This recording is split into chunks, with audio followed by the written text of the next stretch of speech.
could have been my dad or my brother, or it could have been me. The only wrong thing to say is to say nothing. No protest, no peace! No protest, no peace! Everyone's really upset. The fact that another life has been taken. This is the most important thing at this moment in time. I think we should all be treated equally because in the end we're all people.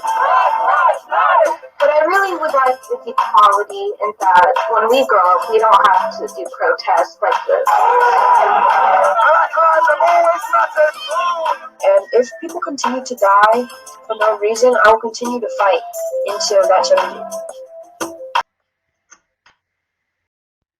Good morning, Year 5, and good morning, Year 6.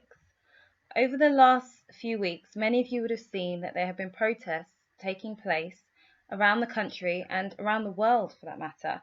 And we thought that today would be a good idea to just explore the reasons behind these protests. So, our learning intention today is to explore the reasons behind the Black Lives Matter movement. Let's get started. So before we start discussing the reasons behind the Black Lives Matter movement and the protests, I want you to just have a think about your response to the protests. Everyone's responses will be different.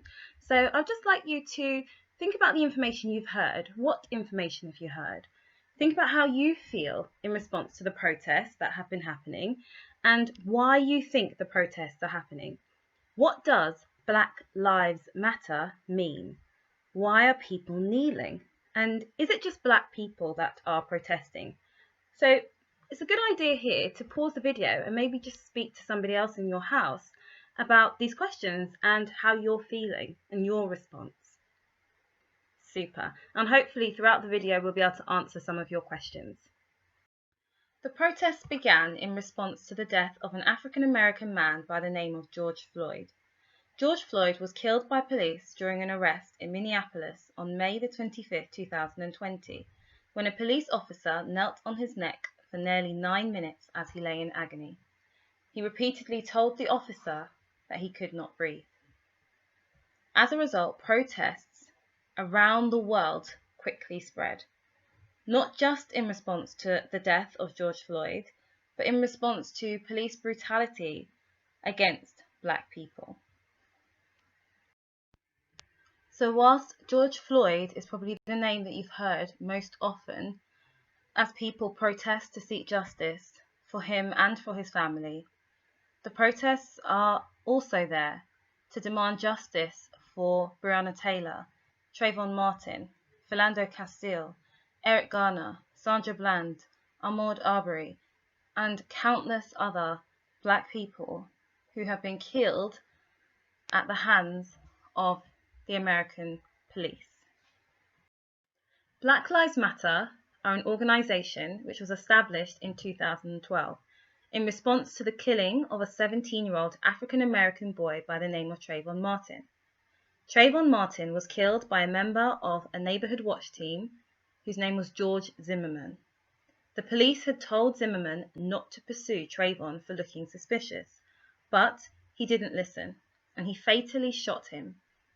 There was a lot of racial bias during the trial, and we're going to be talking a bit more about racial bias later on in this video. Zimmerman was eventually acquitted of the crime. That means he was found not guilty. And in response to this, the Black Lives Matter movement was formed. Their mission is to connect people all over the world who have a shared desire for justice, and their task is to intervene when violence is inflicted by the state and vigilantes. But what do the protesters want to happen? Well, the Black Lives Matter movement in the United States are protesting to demand justice for those killed as a result of police brutality, as in many of these cases, police officers have not been held accountable for their actions. This means that they would like the police officers in these cases to be given sentences that reflect their crime and not be allowed to return to work. The Black Lives Matter movement in the US call for an end to the systemic racism that allows the culture of corruption to go unchecked and for black lives to be taken. They call for a national defunding of police and demand investment in communities and the resources to ensure that Black people not just survive but thrive. So, by defunding the police, that means that they would like funds from police departments to be reallocated and be given to community support, social services, youth services, housing, education, and other community resources that will help to build up the community. So, what are the effects of racism? Well, we've talked a lot about the United States and how racism over there can result in police brutality and people losing their lives. But also in the UK, we have had cases where racism has also resulted in the loss of life. And on the screen, you'll see the case of Shukri Abdi, Mark Duggan, Sarah Reid, Sean Rigg, Kingsley Burrell, Olaseni Lewis, and in the centre of the screen, Stephen Lawrence. Stephen Lawrence's case is so prominent in British history because he sadly died as a result of a racist attack. But not only did he die as a result of racism, but when the police officers arrived on the scene, the friend who was with him was accused of being a criminal. And they treated him as the criminal, as the suspect, as opposed to the victim. And as a result of that time lost and of that mistreatment, there was a breakdown in trust between the police and the family, as you can imagine, but it also means that the actual perpetrators, the actual people that committed the crime, were not held accountable. So on the screen, you will see a number of people who you may have heard of before. People who spent part of their lives, or in some cases, all of their lives, fighting the injustice of racism. You'll know of some of these people because we have some classes in our school which have been named after them, such as Martin Luther King, Rosa Parks, and Bob Marley class, a Mandela class. Some of these people you may not have heard of, like W.E.B. Du Bois, El Hajj Malik El-Shabazz, also known as Malcolm X, Muhammad Ali, and Ruby Bridges. So, of all those shown on the screen, Ruby Bridges is the only one that's still alive today. Many of you would have heard about the transatlantic slave trade and slavery, so slavery that took place, and that existed for hundreds and hundreds of years. But even when slavery ended, people's opinions did not change overnight, and those people that felt that they were superior because of the colour of their skin, many of them still held those views. As a result, following the end of enslavement came years and years of segregation. That meant that people were kept separate by the colour of their skin. It meant that certain groups of society were not given the same access to healthcare, to education as other groups of society. It meant that Black people were placed in accommodation and in neighbourhoods which were really, quite frankly, not suitable living conditions for anyone. And that period of segregation continued for many, many years. It meant that Black and white people were not allowed to marry. It meant that Black and white people were not allowed to share the same water fountains. They were not allowed to attend the same schools.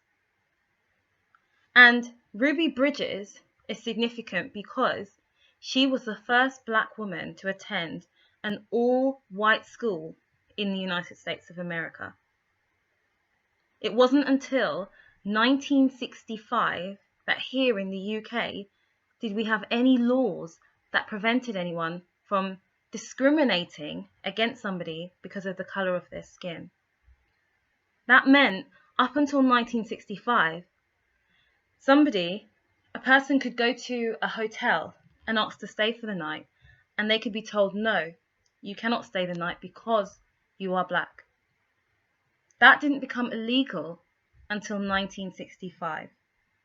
So you can imagine for Ruby Bridges going to an all-white school where she wasn't necessarily welcomed by everyone, but she went anyway, and she held her head high, and she made sure that she got her education.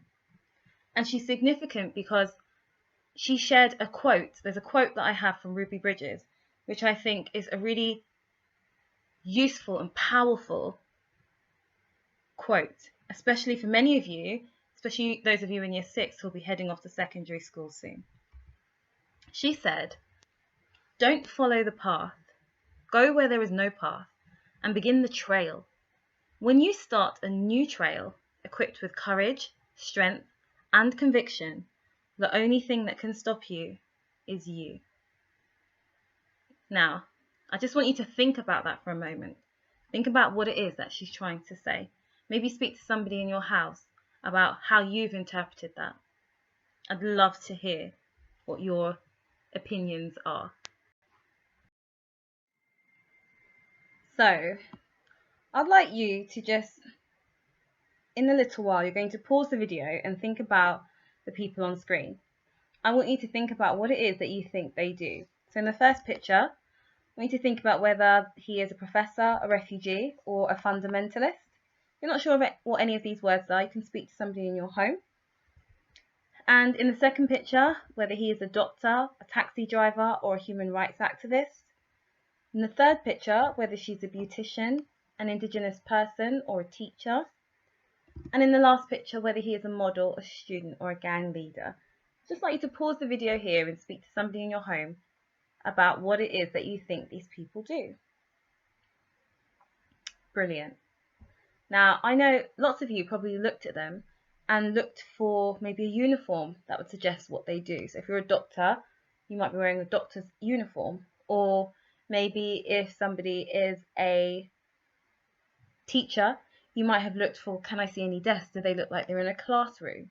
Or if they are a professor, you might have said, oh yes, I think that maybe that gentleman is a professor because he's older and you have to study for a while to become a professor. You might have had different reasons as to why you thought that each of these people could do what is shown on screen. But the truth is, there's no way we could just look at them and tell what it is that they do. It's not possible.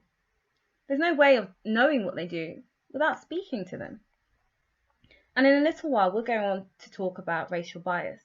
And racial bias is when, instead of looking for other clues or other things to try and determine what this person is like, or even speaking to them and getting to know them, which is the best way, it's when a person looks at somebody and they look at the colour of their skin, or they look at their background, the country that they look like they're from, and they decide that they're going to behave in a certain way, or that they're not capable of a certain thing. And sometimes they might not realise they're doing it, but they've just already made that assumption. The truth is, we can't know what anyone is like until we've spoken to them, until we've got to know them. We just don't know. And if we try to make an assumption based on what a person looks like, then we're not going to make a fair assumption. So before we go on to talk about racial bias in a bit more detail, I just wanted to remind you all of something. And that's that all of you are important. Yeah, every single one of you is important. And every single one of you has rights, no matter who you are, where you live, what your parents do, what language you speak, what your religion is, whether you're a boy or a girl, no matter what your culture is, or even whether you have a disability, or whether you're rich or whether you're poor. None of you should be treated unfairly on any basis whatsoever. You are all important and you all have rights. So you'll remember earlier in the video I said that we'd be talking a little bit more about racial bias. But what is racial bias? Well, racial bias is a form of stereotyping based on a person's skin colour. And it's when a person assumes that a group of people are going to be a certain way because of the colour of their skin. Sometimes people don't even realise that they're being racially biased. But racial bias can lead to people being denied opportunities and being mistreated. So I'll give you a little example. Imagine I am a manager of a company and I am looking for some new employees, and I get 2 applications. One application is from this blue person on screen, and the other application is from this red person on this screen. But I don't know that. I get 2 applications, and my job as the manager is to decide which of these 2 people I would like to call in for interview, which of these 2 people I think might be best to work in my company. And I look at their applications and I say, wow, they're both amazing, but the one in blue, his one's even better because he's worked in a company like mine before and he just seems to know what he's doing. So I'm pretty impressed. So I decide, I'm going to call them both in, but in my head I'm thinking, based on their applications, I really like the one in blue at the moment. His one seems a lot better for our company. And then they both come in for an interview. And I go, uh-oh. I didn't realize that the guy in blue was blue. And so, without realizing, I just start to somehow feel more comfortable with the one in red. I start to feel more like he might fit in the company a bit better. Maybe the blue guy is just not the right fit for our company. That would be an example of racial bias because I have now put my own ideas about blue people and I've put them on this person who's come for this job. Even though he's great, everything before he came suggested that he'd be great for the job. But now, seeing that he's blue, I've now changed my mind. And I've decided, no, people that are blue behave in this way. And I don't think I want to work with him. That is an example of racial bias. So, how do we get to the point where a person starts to have racist thoughts or become a racist? Well, it begins with a fear of difference, fear of something that is different from what we are used to. So it begins when something that we're unfamiliar with, and sometimes we can be afraid of things that we are unfamiliar with, which then leads us to stereotype. So I'm going to give you an example which I heard recently, and I think it's quite a good example to explain this. Imagine you live in this lovely neighborhood, and there is a neighborhood just beside yours, and you're always told, don't go to that neighborhood. That neighborhood is not good. It's not a nice place. Don't ever go there. Don't ever go near it. And then you meet somebody who's from that neighborhood, and in your head you might think, oh, they're from that horrible neighborhood, so they must behave in a horrible way. So then that's called stereotyping. You've assumed that because of the place that they've come from, that they are going to behave in a certain way. That then leads you to discriminate, because you might say, oh, I don't want to now be friends with that person. I don't want to associate with that person because they come from that neighborhood, which then has now led to a prejudice or a discrimination. So discrimination is when now you are consciously making that decision not to associate with somebody just because of where they're from. And that can take place in many different forms. So we've looked at the example of somebody who's from a particular neighborhood and us saying, no, first of all, it started off with, no, we need to keep away from them because they act in a certain way or because they're from a certain place. Then it led to us saying, because they're from there, they must act in this bad way. To then us saying, actually, I don't even want to be around or be friends with this person because they're from this place. To then us saying, in fact, anyone that's from there, I don't want to associate with. And that is how we can, although it started from a fear of difference, it can lead to discrimination. But there's something else that actually comes before a fear of difference, or some might say it's entwined. Ignorance. Ignorance is when we know nothing else. We don't know anything about those people from that neighborhood. We don't know anything about them. But we just assume because we don't know anything, it must be bad. And that's what can lead to a fear of difference. Whereas when we learn about different cultures and different religions and different backgrounds, then we become more informed and we have a better understanding, and then we don't get to the point where there is a fear of difference, which leads to stereotyping, which leads to prejudices, which leads to discrimination. Ignorance can also lead to arrogance. So arrogance is when a person thinks, yeah, because I'm from this neighborhood and I'm not from that bad neighborhood, I'm better than them. So ignorance, as we can see, can start off all of these problems. Whereas the more we learn about each other, the more we try and mix with each other and understand different backgrounds, the less likely that these things will occur. But why are people kneeling? Well, Colin Kaepernick, an American footballer, the American version of football, not the football that we play over here, he kneeled during the US national anthem, and he did it to show more respect to former and current US military members while still protesting during the national anthem. So usually during the national anthem, people will stand and they will lower their heads respectfully. But Colin Kaepernick, he made a peaceful protest when he said, him and his teammates, some of his teammates said, I'm not going to stand up to show pride in a flag for a country that oppresses black and people of colour. He said, to me, this is bigger than football, and it would be selfish on my part to look the other way. There are bodies in the street and people getting paid leave and getting away with murder. So there he was referring to the officers who have killed a black person or a person of colour because of their prejudices, because of their racism. But instead of them being held accountable and them having to go to court and them serving a sentence, instead they get told, don't come to work for a number of weeks, but they're paid during that time and eventually not held accountable. So why Black Lives Matter? So lots of you might have heard this slogan, Black Lives Matter, and you might have thought, why does it say Black Lives Matter? Surely all lives matter.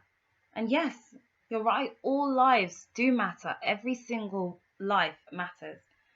But I'm going to give you some examples on screen to see if you can identify yourself maybe why Black Lives Matter has been used. Imagine you broke your leg and you had to go to see the doctor, and you want to tell the doctor that right now your leg is in pain. Imagine your doctor said, yeah, but all your legs matter, all your bones matter. And you said, no, but my leg is the one that's hurting right now. And he said, no, I want to check all of your bones because all your bones matter. Would that help you at that point with your broken leg? Or imagine you were running a race and you wanted to raise money at a cancer fundraiser.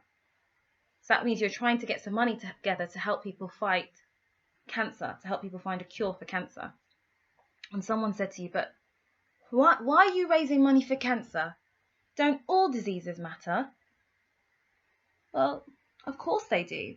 But right now it's the cancer that needs funding. So it's the cancer that needs money.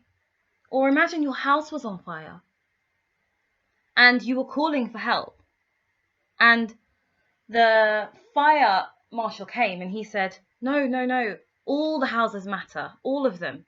Every single house here on the street is important, not just yours, even though yours is the only house on the street that's on fire.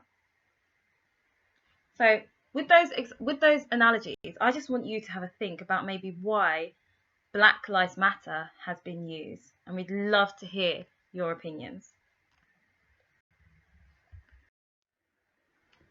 So some things to think about, and I would love to hear some feedback on this. So I'd love for you to include this in some of your work today and in your writing and email that in to us.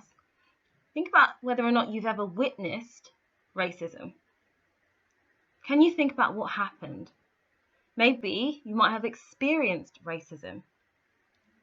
Can you explain what happened and how you felt, whether you're witnessing or experiencing it? Have you ever treated someone differently because of the colour of their skin?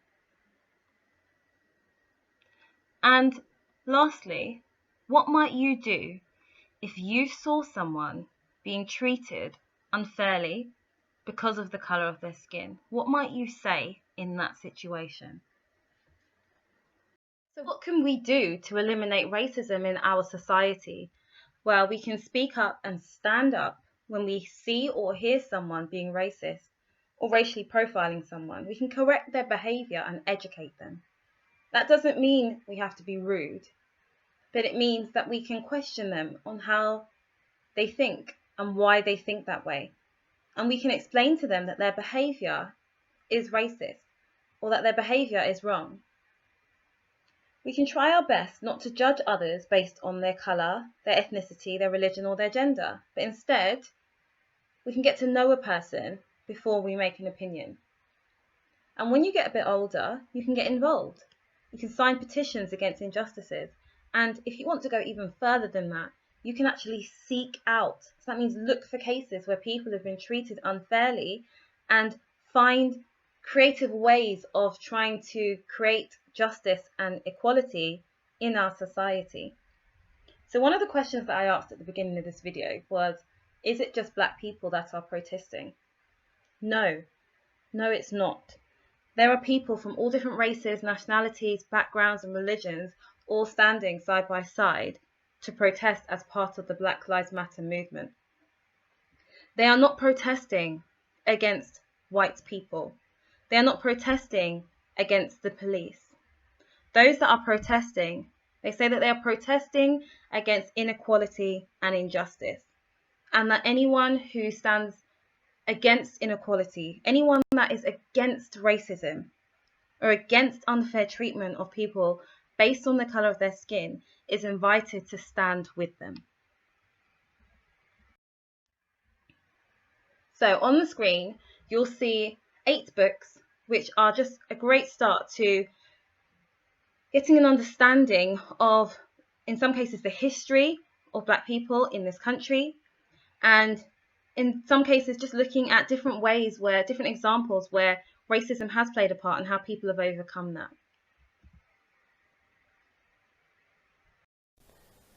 I can't breathe. Why you following me? Please don't let me die. It's not real. Why'd you shoot me? I did nothing. Oh, officer, please. I can't breathe. Put your right hand over your bullet wound and never trust the boys in blue. There won't be rest till we can change the rules. Oh, I pledge allegiance to the flag of races, hiding with the badge. Are we living in the present or the past?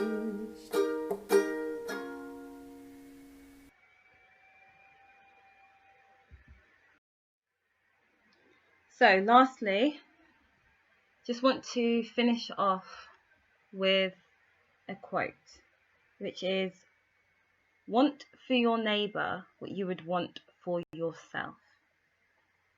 I just want you to think about what that means to you and how you interpret that. And lastly, what I would love to see is some work from you. And I put some examples on screen, but I want this to be completely open. I want you can send us a piece of writing with maybe your opinion on the Black Lives Matter movement or on equality. I'd love to see some posters on how we can address these issues of racism. So there's some examples of that on screen. I'd love to see maybe letters which you would like to write to maybe the government on how we can address some of the issues that we have in our society. I want this to be completely open, but I'd love to see some work from you regarding this lesson. So I hope you've learnt something. I hope it's been helpful. Have a great day. Bye.